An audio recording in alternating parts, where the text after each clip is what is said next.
there was a moment also when you said that when you started watching Sesame Street, when it came on in, what was it, 1969, that your favorite character was Grover. Oh, still is. And why is that? Grover is phenomenal. And then to be able to, you know, to get on the show and watch Frank.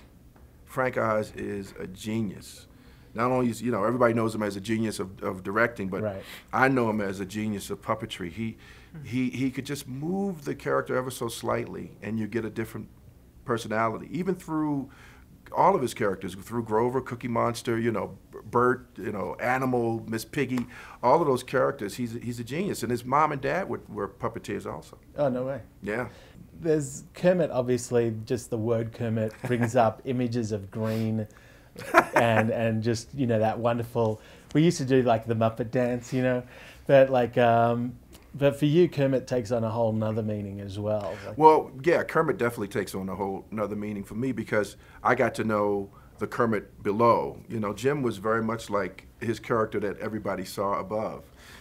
Very soft-spoken, but was the boss. yeah.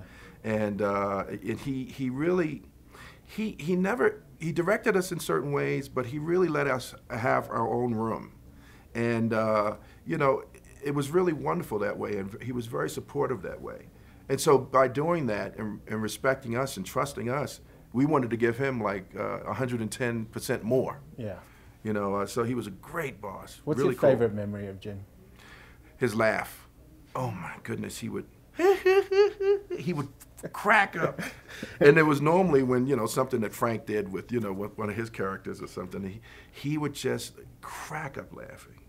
And he was so respectful in that, you know, even coming back to Sesame Street after doing, you know, Muppet Show, Muppet Movie and all of these things, he was so respectful of you know, just getting down in the trenches with us and having a good time anytime that he was there. I mean, you know, and that's what I miss, and that's what I loved about him. I mean, his laugh, his silliness.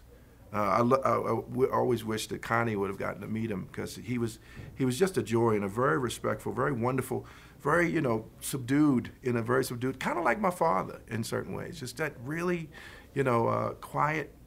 But I mean, my father, when he tells jokes, that's when his craziness comes out. And when Jim would put on a Muppet, that's when his craziness would come out. Not Kermit, but other characters that he did. Yeah. Connie, when you started meeting Kevin and his family, and did you immediately see where he got his voices and his sense of humor and just that sort of overwhelming love? It's a phenomenal family. Yeah. Everybody who's worked on the film wants to be adopted by your parents.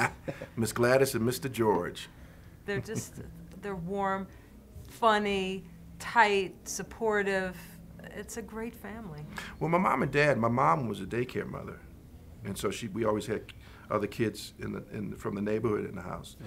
But, you know, normally, like, I mean, when the snow would fall, you know, my mom and dad would be out there making a fort for all the kids in the neighborhood. Everybody would come to 710 New Pittsburgh Avenue and hang out with my family. Not only because my mom was a daycare mother, but we all would, you know, my brothers and sisters, we all knew everybody in the neighborhood, so everybody congregated to 710 New Pittsburgh.